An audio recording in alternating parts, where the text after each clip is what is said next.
नमस्कार दोस्तों, इस वीडियो में चर्चा करेंगे अगस्त महीने के आखिरी सप्ताह यानी कि 22 से लगाए 30 अगस्त तक के 41 मोस्ट इंपॉर्टेंट करंट अफेयर पे। देखिए, ये करंट अफेयर बहुत ही सिलेक्टिव होते हैं जो वीकली करंट अफेयर के लिए चुने जाते हैं और ये आपकी सभी आगामी परीक्षाओं के लिए मोस्ट इंपॉर्टेंट है।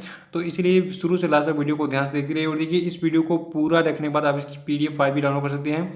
नीचे डिस्क्रिप्शन बॉक्स में आपको इस वीडियो की पीडीएफ भी मिल जाएगी और अगर आप इस चैनल पर नए हैं तो चैनल को भी सब्सक्राइब कर लीजिएगा, साथ में बेल आइकन प्रेस करके वीडियो को लाइक और शेयर भी कर दीजिएगा। और देखिए, जो लोग टेलीग्राम चैनल ज्वाइन करना चाहते हैं जीएस और करंट अफेयर के रेगुलर अपडेट के लिए, उनको बता दूं कि टेलीग्राम चैनल की लिंक नीचे डिस्क्रिप्शन बॉक्स में दी गई है, वहां पे क्लिक करके आप इसे ज्वाइन कर सकते हैं। तो चलिए स्टार्ट करते हैं इस वीडियो को। देखिए, पहला प्रश्न है कि संसद के अध्यक्षों के 5वें विश्व सम्मेलन का वर्चुअली आयोजन जो है ये किस तिथि को किया गया है। तो देखिए, तिथि आपकी है 19 से 20 अगस्त 2020। और देखिए, जो आपके संसद के अध्यक्षों का ये 5वां विश्व सम्मेलन था, तो ये सम्मेलन लोगों और पृथ्वी के लिए शांति और सतत विकास प्रदान करने के लिए parliamentary leadership for more effective multilateralism के विषय पर आयोजित किया गया था। और देखिए, भारत की ओर से जो भारत के लोकसभा अध्यक्ष हैं ओम बिरला, इन्होंने इस सम्मेलन के उद्घाटन समारोह में हिस्सा लिया था। तो ये डिटेल्स याद रखिएगा, थीम याद रखना है। और भारत की तरफ से किसने पार्टिसिपेट किया? लोकसभा अध्यक्ष ओम बिरला ने। लेकिन सबसे पहले यहाँ पे डेट याद रखना है, जो आपका संसद के अध्यक्षों का 5वां विश्व सम्मेलन था ये 19 से 20 अगस्त तक जो है आयोजित हुआ था। और दूसरा प्रश्न है कि भारतीय कप्तान विराट कोहली अंतर्राष्ट्रीय क्रिकेट परिषद की नवीनतम टेस्ट रैंकिंग में बल्लेबाजों की सूची में किस स्थान पर बरकरार हैं। तो देखिए, विराट कोहली जो है ये दूसरे स्थान पर हैं अंतर्राष्ट्रीय क्रिकेट परिषद की नवीनतम टेस्ट रैंकिंग में बल्लेबाजों की सूची में। और देखिए, इस बल्लेबाजों की सूची में जो रैंकिंग तैयार की गई है, तो इस रैंकिंग में ऑस्ट्रेलिया के स्टीव स्मिथ जो है ये पहले स्थान पर है। और तीसरा प्रश्न है कि हाल ही में किस राज्य की छतरपुर पुलिस के द्वारा राज्य में कोरोना महामारी के दौरान एक संकल्प बुजुर्गों के नाम अभियान शुरू किया गया। तो देखिए, जो आपका ये छतरपुर है ये आपका पड़ता है मध्य प्रदेश में। और छतरपुर की पुलिस के द्वारा जो आपका अगस्त महीने का आखिरी सप्ताह था, तो आखिरी सप्ताह में कोरोना महामारी के दौरान एक संकल्प बुजुर्गों के नाम अभियान शुरू किया गया। देखिए, जो आपका मध्य प्रदेश राज्य है, यहाँ के मुख्यमंत्री हैं शिवराज सिंह चौहान, राज्यपाल हैं यहाँ की आनंदीबेन पटेल। देखिए, जिस प्रश्न का उत्तर आपको पता है कमेंट बॉक्स में बताते चलिए, लास्ट में अपना स्कोर जरूर बताइएगा कि आपके 41 में से कितने प्रश्न सही हो रहे हैं। तो ये आपका जो है स्व मूल्यांकन हो जाएगा इससे आपका। चौथा प्रश्न है कि हाल ही में उत्तर प्रदेश सरकार ने बुंदेलखंड जल संकट को हल करने के लिए किस देश के साथ में साझेदारी की है। तो देखिए, उत्तर प्रदेश की सरकार ने बुंदेलखंड जल संकट को हल करने के लिए इजराइल के साथ हाल ही में साझेदारी की थी। पांचवा प्रश्न है कि राष्ट्रीय खेल पुरस्कार 2020 में कितने लोगों को राजीव गांधी खेल रत्न पुरस्कार से सम्मानित किया गया। तो देखिए, राष्ट्रीय खेल पुरस्कार 2020 में जो है टोटल 5 लोगों को राजीव गांधी खेल रत्न पुरस्कार दिया गया है। ये व्यक्ति आपके हैं रोहित शर्मा, श्री मरियप्पन और सुश्री मनिका बत्रा, सुश्री विनेश फोगाट, सुश्री रानी। तो ये 5 खिलाड़ी हैं जिनको दिया गया है राजीव गांधी खेल रत्न पुरस्कार। और देखिए, आप बता दूं जो आपका राजीव गांधी खेल रत्न पुरस्कार है ये 4 वर्षों की अवधि में एक खिलाड़ी के द्वारा खेल के क्षेत्र में शानदार और सबसे उत्कृष्ट प्रदर्शन के लिए दिया जाता है। और देखिए, जो आपका ये राष्ट्रीय खेल पुरस्कार 2020 था, तो इसके बारे में आपको पेज वाइज जो है डाटा देते जा रहा हूँ, इसका स्क्रीनशॉट लेते रहिए और नोट कर लीजिएगा इसको। और देखिए, राष्ट्रीय खेल पुरस्कारों में दूसरी श्रेणी थी अर्जुन पुरस्कार की। देखिए, अर्जुन पुरस्कार खेल में लगातार 4 वर्षों के उत्कृष्ट प्रदर्शन के लिए खिलाड़ी को दिया जाता है। और देखिए, इस साल जो है किनको किनको अर्जुन पुरस्कार मिला है। देखिए, अतनु दास, सुश्री दुती चंद, श्री सात्विक साईराज रैंकधारी और श्री चिराग चंद्रशेखर शेट्टी, श्री विशेष भृगुवंशी, सूबेदार मनीष कौशिक, सुश्री लोलिना बरगोहीन, श्री ईशांत शर्मा जो क्रिकेटर हैं, सुश्री दीप्ति शर्मा, श्री सावंत अजय अनंत, श्री संदेश झिंगन और सुश्री अदिति अशोक, श्री आकाशदीप सिंह, सुश्री दीपिका, श्री दीपक, श्री काले सारिका सुधाकर और श्री दत्तू बबन भोकानल और सुश्री मनु भाकर, श्री सौरभ चौधरी, सुश्री मधुरिका सुहास पाटकर, श्री दिविज शरण और श्री शिव केशवन और सुश्री दिव्या काकरन, श्री राहुल आवारे, श्री सुयश नारायण जाधव और श्री संदीप और श्री मनीष नरवाल को जो है ये पुरस्कार दिया गया है। और ये किन खेलों से संबंधित है, देखिए इस पेज का स्क्रीनशॉट ले लीजिए, आराम से नोट कर लीजिएगा कौन सा खिलाड़ी किस खेल से संबंधित है। बाकी आपको इसकी पीडीएफ तो फ्री में मिल जाएगी, तो आप पीडीएफ को जो है डाउनलोड कर सकते हैं इस वीडियो को देखने के बाद। पहले पूरा वीडियो देख लीजिए, सारी डाटा को समझ लीजिए, क्योंकि मैं बीच बीच में बहुत सारे स्पेशल फैक्ट बताते रहता हूँ और इंपॉर्टेंट चीज़ें भी बताते रहता हूँ। तो पहले आइए वीडियो को फिनिश कर लेते हैं। और अगला पुरस्कार हमारा है द्रोणाचार्य पुरस्कार। देखिए ये प्रतिष्ठित अंतर्राष्ट्रीय खेल आयोजनों में पदक विजेता तैयार करने वाले कोचों को दिया जाता है और ये लाइफ टाइम श्रेणी और नियमित श्रेणी में दिया जाता है। देखिए इस साल जो है श्री धर्मेंद्र तिवारी को, जो कि तीरंदाजी से संबंधित हैं, और श्री पुरुषोत्तम राय, श्री शिव सिंह, श्री रोमेश पठानिया और श्री कृष्ण कुमार हुड्डा और श्री विजय भालचंद्र मुनीश्वर और श्री नरेश कुमार को जो है लाइफ टाइम श्रेणी में द्रोणाचार्य पुरस्कार दिया गया है। और इस साल नियमित श्रेणी में द्रोणाचार्य पुरस्कार दिया गया है श्री जूड फेलिक्स सेबेस्टियन और श्री योगेश मालवीय, श्री जसपाल राणा, श्री कुलदीप कुमार हांडू और श्री गौरव खन्ना को। और देखिए इस साल ध्यानचंद पुरस्कार जो है दिया गया है किनको, मैं आपको डिटेल बता देता हूँ, लेकिन इससे पहले बता दूँ ध्यानचंद पुरस्कार किसको दिया जाता है। देखिए ये पुरस्कार जो है ये खेलों के विकास में आजीवन योगदान देने वाले व्यक्ति को दिया जाता है। तो किन लोगों को ये पुरस्कार दिया गया इस साल? देखिए इस साल कुलदीप सिंह भुल्लर, सुश्री जिंसी फिलिप्स, श्री प्रदीप श्री कृष्ण गांधे, सुश्री तृप्ति मुरगंडे, सुश्री एन ऊषा, श्री लाख सिंह, श्री सुखवीर सिंह सिंधु, श्री अजीत सिंह, श्री मनप्रीत सिंह, श्री जे रंजीत कुमार और श्री सत्यप्रकाश तिवारी, श्री मंजीत सिंह, स्वर्गीय श्री सचिन नाग और श्री नंदन बीबल और श्री नेत्रपाल हुड्डा को ये पुरस्कार यानी कि जो आपका ध्यानचंद पुरस्कार 2020 है दिया गया है। और जो आपका राष्ट्रीय खेल प्रोत्साहन पुरस्कार है ये किसको दिया गया है और किसको दिया जाता है पहले जान लीजिए। देखिए जो आपका राष्ट्रीय खेल प्रोत्साहन पुरस्कार है ये पुरस्कार कारपोरेट संस्थाओं, निजी और सार्वजनिक क्षेत्र दोनों में ऐसे व्यक्तियों को दिया जाता है जिन्होंने खेल को बढ़ावा देने और विकास में अपना एक महत्वपूर्ण भूमिका निभाया है। तो देखिए इसको भी जो है कई सारी श्रेणियों में दिया जाता है। देखिए इसकी पहली श्रेणी है उभरती हुई युवा प्रतिभा की पहचान करना और उसे शिक्षित करना, और इस श्रेणी में ये पुरस्कार इस साल लक्ष्य इंस्टीट्यूट और आर्मी स्पोर्ट इंस्टीट्यूट को दिया गया है। और इसकी दूसरी श्रेणी है कारपोरेट सामाजिक जिम्मेदारी के जरिए खेलों को प्रोत्साहन देना। तो देखिए इस श्रेणी में तेल और प्राकृतिक गैस निगम यानी कि ONGC लिमिटेड को दिया गया है ये पुरस्कार यानी कि राष्ट्रीय खेल प्रोत्साहन पुरस्कार। और तीसरी श्रेणी आपकी है खिलाड़ियों को रोजगार और खेल कल्याण उपाय करने में। तो देखिए एयरफोर्स स्पोर्ट कंट्रोल बोर्ड को जो है राष्ट्रीय खेल प्रोत्साहन पुरस्कार दिया गया है इस श्रेणी में। चौथी श्रेणी है विकास के लिए खेल, और इस श्रेणी का इस साल पुरस्कार दिया गया है international institute of sports management को। और देखिए राष्ट्रीय खेल पुरस्कारों में अगली श्रेणी है मौलाना अबुल कलाम आज़ाद पुरस्कार की। देखिए ये पुरस्कार इंटर यूनिवर्सिटी टूर्नामेंट में कुल मिलाकर शीर्ष प्रदर्शन करने वाले विश्वविद्यालय को प्रदान किया जाता है। और 2020 का विनर है पंजाब यूनिवर्सिटी चंडीगढ़। ठीक है, याद रखिएगा कि मौलाना अबुल कलाम आज़ाद पुरस्कार 2020 दिया गया है पंजाब यूनिवर्सिटी चंडीगढ़ को। और राष्ट्रीय खेल पुरस्कारों में अगली श्रेणी है Tenzing Norgay national adventure award की। देखिए इसको जो है देश के लोगों के बीच रोमांच की भावना को मान्यता देने के लिए प्रदान किया जाता है।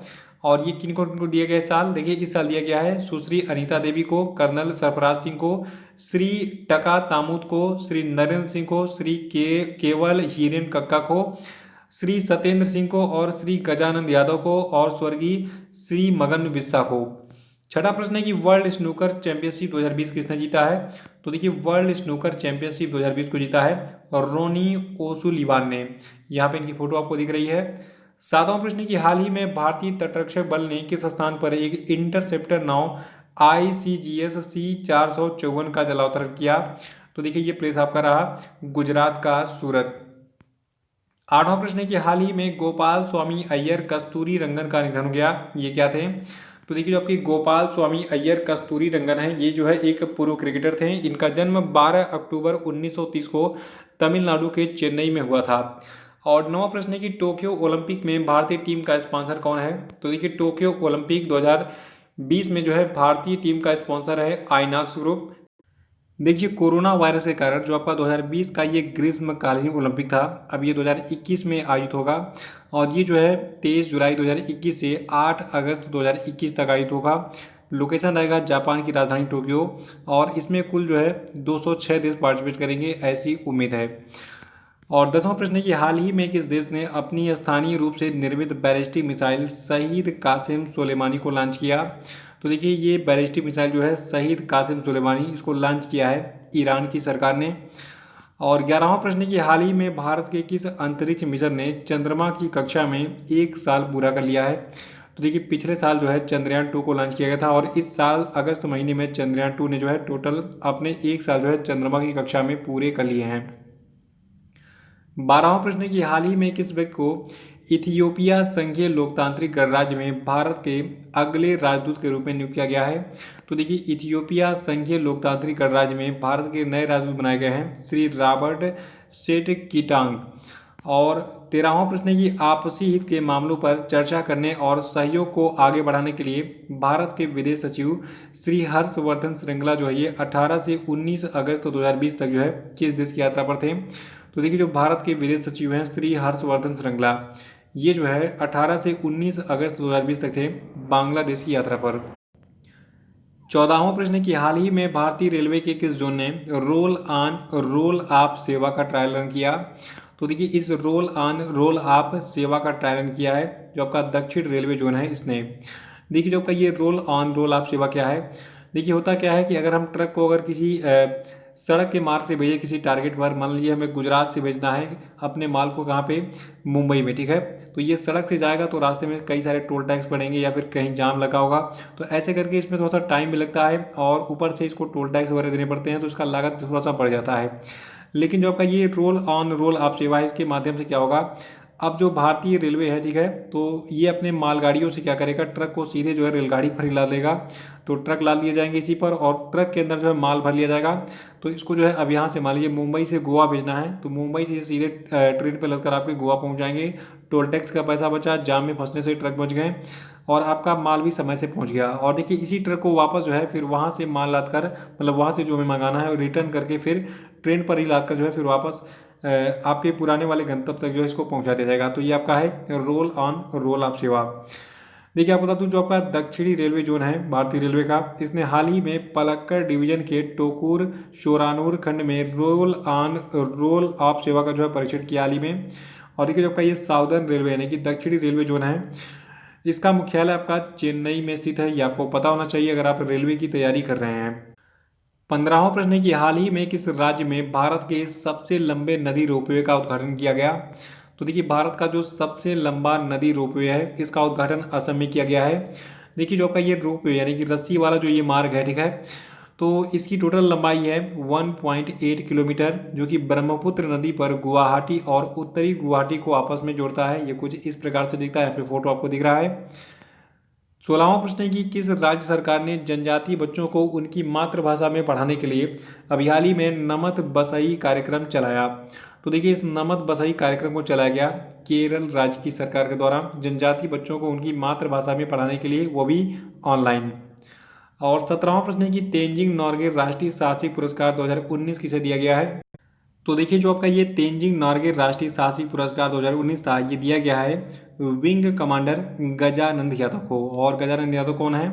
देखिए जो कि गजानंद यादव हैं, ये एक पैराशूट जंप प्रशिक्षक हैं यानी कि ट्रेनर हैं और ये इंडियन एयरफोर्स की स्काई डाइविंग टीम आकाश गंगा के सदस्य भी हैं।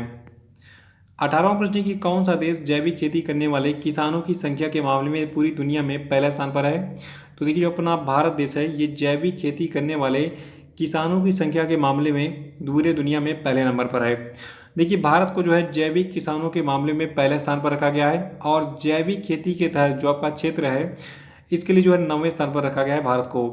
देखिए जो आपका सिक्किम है, सिक्किम के बारे में आपको बता दूं, इसके बारे में बहुत बार एग्जाम में पूछा जा चुका है अब तक। देखिए सिक्किम जो है ये पूरी तरीके से जैविक बनने वाला यानी कि जैविक खेती करने वाला दुनिया का पहला राज्य भी है और भारत का भी है। 19वां प्रश्न है कि दिल्ली अल्पसंख्यक आयोग का चेयरमैन किसे नियुक्त किया गया है? तो देखिए अभी हाल ही में जो आपके जाकिर खान हैं इनको बनाया गया है दिल्ली अल्पसंख्यक आयोग का चेयरमैन।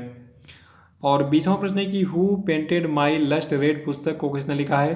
तो देखिए इस पुस्तक को जिसका नाम है who painted my lust red, इसको लिखा है श्री अय्यर ने। 21वां प्रश्न है कि हाल ही में किस देश ने अपने गॉफेन 9 सीरीज के 5वें पृथ्वी अवलोकन उपग्रह को लॉन्च किया है? तो देखिए इस गॉफेन 9 सीरीज के 5वें पृथ्वी अवलोकन उपग्रह को हाल ही में चीन ने लॉन्च किया है। और 22वां प्रश्न है कि किस गोल्फर ने महिला ब्रिटिश ओपन 2020 खिताब जीत लिया है? तो देखिए आपका ये महिला ब्रिटिश ओपन 2020 खिताब था, इसको जीता है सोफिया पोपो ने। और देखिए आप बताओ जो आपकी ये सोफिया पोपो हैं ये जो है जर्मनी की एक गोल्फर है। 23वां प्रश्न है कि यूफा चैंपियंस लीग 2019-20 का खिताब किसने जीता है? तो देखिए यूफा चैंपियंस लीग 2019-20 का खिताब जीता है बायर्न म्यूनिक ने। देखिए आप बता दूं ये एक टीम का नाम है जिसका नाम है बायर्न म्यूनिक और ये जर्मनी की एक पेशेवर स्पोर्ट क्लब है जिसका नाम है बायर्न म्यूनिख, ठीक है। देखिए इसने हाल ही में पेरिस सेंट जर्मेन को 1-0 से हराकर ये यूफा चैंपियंस लीग 2019 जीता के जो है अपने नाम किया है। 24वां प्रश्न है कि कौन सा राज्य मुद्रा योजना के तहत महिलाओं को ऋण देने में सबसे ऊपर है? उत्तर बताइए। देखिए ये प्रश्न मोस्ट इंपॉर्टेंट है। देखिए आप बता दूं, मुद्रा योजना जो है इसके तहत महिलाओं को लोन यानी कि ऋण देने में सबसे ऊपर आपका तमिलनाडु है, और फिर तमिलनाडु के बाद दूसरा नंबर आपका है पश्चिम बंगाल का, तीसरा है कर्नाटक का। 25वां प्रश्न है कि हाल ही में पौलोमी घटक ने किस खेल से संन्यास लेने की घोषणा की है? तो देखिए जो आपकी पौलोमी घटक है इन्होंने टेबल टेनिस से संन्यास ले लिया है। 26वां की हाल ही में विश्व स्वास्थ्य संगठन ने किस महाद्वीप को जंगली पोलियो वायरस से मुक्त घोषित किया? तो देखिए विश्व स्वास्थ्य संगठन ने हाल ही में जो आपका अफ्रीकी महाद्वीप है इसको पोलियो यानी कि जो आपका जंगली पोलियो वायरस था इससे मुक्त घोषित किया है। 27वां की हाल ही में किस देश के पूर्व राष्ट्रपति पास्कल लिसोबा का निधन हो गया? तो देखिए जो कि पास्कल लिसोबा थे ये कांगो के पूर्व राष्ट्रपति रह चुके थे। 28वां की हाल ही में किसने माइंड स्पोर्ट्स ओलंपियाड के मेंटल कैलकुलेशन वर्ल्ड कप में भारत के लिए पहला गोल्ड मेडल जीता? तो देखिए आप बता दूं ये व्यक्ति आपके हैं नीलकंठ भानु प्रकाश, जिन्होंने जीता है माइंड स्पोर्ट्स ओलंपियाड के मेंटल कैलकुलेशन वर्ल्ड कप में भारत के लिए पहला स्वर्ण पदक। 29वां है कि छत्तीसगढ़ का कौन सा जिला फरवरी से जून 2020 की अवधि के दौरान नीति आयोग के आकांक्षी जिलों की सूची में सबसे ऊपर रहा? तो देखिए छत्तीसगढ़ का ये जिला आपका है बीजापुर। और देखिए जो आपका ये आकांक्षी जिलों का सूची था तो इस आकांक्षी जिलों की सूची में जो आपका मेघालय का रीभोई जिला है और उत्तर प्रदेश का जो बहराइच है, ठीक है, ये क्रमशः दूसरे और तीसरे स्थान पर रहा था। तीसवां है कि हाल ही में किस भारतीय मूल के राजनेता को सिंगापुर के इतिहास में पहली बार विपक्ष का नेता नामित किया गया है? तो देखिए ये भारतीय मूल के राजनेता आपके हैं प्रीतम सिंह, इनको जो है सिंगापुर के इतिहास में पहली बार विपक्ष का नेता नामित किया गया है। 31वां कि नासा ने हाल ही में मंगल ग्रह पर अध्ययन करने के लिए किस मिशन को लॉन्च किया है? तो देखिए नासा ने जो है मंगल ग्रह पर अध्ययन करने के लिए हाल ही में मार्च 2020 मिशन को लॉन्च किया है। 32वां की मानव तस्करी के खिलाफ विश्व दिवस यानी कि world day against trafficking in persons किस दिन मनाया जाता है? तो देखिए मानव तस्करी के खिलाफ जो आपका विश्व दिवस है ये 30 जुलाई को मनाया जाता है। और 2020 के मानव तस्करी के खिलाफ विश्व दिवस की थीम रही committed to the cause working on the front line to end human trafficking. 33वां प्रश्न है कि विश्व जल सप्ताह 2020 घर पर कब से कब तक मनाया गया? तो देखिए इस विश्व जल सप्ताह 2020 घर पर को जो है मनाया गया है 24 अगस्त से 28 अगस्त 2020 तक। और जो आपका ये विश्व जल सप्ताह था 2020 का, इसका मुख्य विषय था water and climate change accelerating action. 34वां प्रश्न है कि निम्न में से कौन सा देश 10 लाख रोहिंग्याओं को भाषण 4 द्वीप पर स्थानांतरित करने की योजना बना रहा है? तो देखिए ये देश आपका बांग्लादेश है। बांग्लादेश ने कहा है कि जितने भी वहाँ पे शरणार्थी रोहिंग्या मुसलमान हैं, ठीक है, इनको जो है जो आपका बांग्लादेश है, देखिए बांग्लादेश के जस्ट यहाँ पे आपको देखिए जस्ट बगल में आपको दिख रहा है भाषण 4 द्वीप, ठीक है, तो यहाँ पर इसको ट्रांसफर किया जाएगा इन लोगों को। देखिए जो आपका भाषण 4 द्वीप है ये बंगाल की खाड़ी में स्थित है, ये आपका बे ऑफ बंगाल यानी कि बंगाल की खाड़ी का रीजन है, आपको मैप में दिख रहा है। और ये जो है बांग्लादेश तट से 37 मील की दूरी पर है, यानी कि जो आपका ये कोस्टल एरिया है बांग्लादेश का, यहाँ से 37 मील की दूरी पर है। 35वां की नीति आयोग के निर्यात तत्परता सूचकांक 2020 में किस राज्य को पहला स्थान प्राप्त हुआ है? तो देखिए नीति आयोग के निर्यात तत्परता सूचकांक 2020 में गुजरात को पहला स्थान प्राप्त हुआ है। देखिए जो आपका ये निर्यात तत्परता सूचकांक 2020 था इसमें तटीय राज्य गुजरात शीर्ष पर है, जबकि महाराष्ट्र को दूसरे स्थान पर रखा गया है, तमिलनाडु को तीसरा स्थान मिला है, और इसके बाद फिर आपका चौथे पर उड़ीसा है, पांचवें पर कर्नाटक है और छठे पर केरल है। और देखिए भूमि से घिरे राज्यों में राजस्थान का प्रदर्शन सबसे अच्छा रहा है निर्यात तत्परता सूचकांक 2020 में, और इसके बाद यानी कि राजस्थान के बाद फिर तेलंगाना और हरियाणा का स्थान रहा है भूमि से घिरे राज्यों के प्रदर्शन में, ठीक है। और इस निर्यात तत्परता सूचकांक 2020 में हिमालयी राज्यों की बात की जाए तो इस इंडेक्स में उत्तराखंड शीर्ष पर रहा, इसके बाद त्रिपुरा, फिर हिमाचल प्रदेश का स्थान रहा। और केंद्र शासित प्रदेशों में दिल्ली का प्रदर्शन सबसे बेहतर रहा, उसके बाद फिर गोवा और चंडीगढ़ का स्थान रहा। और देखिए इस रिपोर्ट में ये कहा गया कि छत्तीसगढ़ और झारखंड दो ऐसे मैदानी राज्य हैं जिन्होंने निर्यात को बढ़ावा देने के लिए कई तरह के कदम उठाए हैं। और नीति आयोग की रिपोर्ट में ये भी कहा गया है कि समान सामाजिक आर्थिक चुनौतियों का सामना कर रहे राज्य छत्तीसगढ़ और झारखंड की तरह जो है कदम उठा सकते हैं। देखिए जो आपका ये सूचकांक है इससे ये पता चलता है कि किस राज्य में निर्यात को बढ़ावा देने के लिए कितनी सुविधाएं उपलब्ध हैं, ठीक है। तो ये डिटेल्स आपकी हैं निर्यात तत्परता सूचकांक 2020 की, और इसको जारी किसने किया है? नीति आयोग ने। देखिए नीति आयोग की स्थापना 1 जनवरी 2015 की गई थी, मुख्यालय दिल्ली में है। चेयरपर्सन है नरेंद्र मोदी जो कि प्रधानमंत्री हैं भारत के। और 36वां प्रश्न की हाल ही में भारतीय जूडो खिलाड़ी दीपांशु बालियान को नाडा द्वारा प्रतिबंधित पदार्थ फ्यूरोसेमाइड के सेवन के कारण कितने महीने के लिए निलंबित किया गया? तो देखिए जो भारतीय जूडो खिलाड़ी हैं दीपांशु बालियान, इनको जो है टोटल 22 महीने के लिए फ्यूरोसेमाइड के सेवन के कारण निलंबित किया गया है। 37वां की हाल ही में किसने national security challenges young scholars prospective नाम का एक पुस्तक जो है इसका विमोचन किया था? तो देखिए इस national security challenges young scholars prospective पुस्तक को का विमोचन किया था मनोज मुकुंद नरवाणे ने, जो कि वर्तमान में भारतीय सेना के प्रमुख हैं। 38वां की निम्नलिखित में से कौन 200 अरब डॉलर की संपत्ति वाले विश्व के पहले व्यक्ति बन गए हैं? तो देखिए 200 अरब डॉलर की संपत्ति वाले विश्व के पहले व्यक्ति बने हैं जेफ बेजोस। 39वां की साल 2020 का इंटरनेशनल बुकर पुरस्कार किसने जीता है? तो देखिए 2020 का इंटरनेशनल बुकर पुरस्कार जीता है मैरी के लुकास रिजनेवेल्ड ने। और देखिए जो आपकी डच लेखक हैं यानी कि हॉलैंड के लेखक हैं, नीदरलैंड के लेखक हैं मैरी के लुकास रिजनेवेल्ड, ठीक है। देखिए आपको बता दूं इन्होंने अपने पहले उपन्यास द डिस्कम्फर्ट ऑफ इवनिंग के लिए ये पुरस्कार जीता है। देखिए यहाँ पे एक बेसिक पॉइंट बताने जा रहे हैं, आपको ध्यान सुनिएगा। देखिए जो आपका नीदरलैंड है, ठीक है, नीदरलैंड को हॉलैंड के नाम से भी जाना जाता है और यहाँ के निवासियों को हम कहते हैं डच। 40वां की हर साल किस तिथि को राष्ट्रीय खेल दिवस के रूप में मनाया जाता है? तो देखिए हर साल जो है 29 अगस्त को राष्ट्रीय खेल दिवस मनाया जाता है। देखिए भारत के हॉकी टीम के स्टार रहे मेजर ध्यानचंद की जयंती पर 29 अगस्त 2012 को पहला राष्ट्रीय खेल दिवस मनाया गया था। 41वां की T20 क्रिकेट में 500 विकेट लेने वाले पहले गेंदबाज कौन बने हैं? तो देखिए ये क्रिकेटर आपके हैं ड्वेन ब्रावो, जो कि वेस्ट इंडीज के ऑलराउंडर क्रिकेटर हैं, ठीक है। ये चीज़ आपको पता होना चाहिए। तो ये थे आपके 41 most important weekly current affair के क्वेश्चन, जो कि मोस्ट इंपॉर्टेंट सभी परीक्षाओं के लिए। तो फटाफट इस वीडियो को लाइक कर दीजिए, कमेंट बॉक्स में बताइए वीडियो कैसा लगा, शेयर भी कर दीजिएगा इसके लिंक को कॉपी करके, और जो लोग नए वो चैनल को सब्सक्राइब कर लेंगे। तो इसी के साथ जय हिंद जय भारत।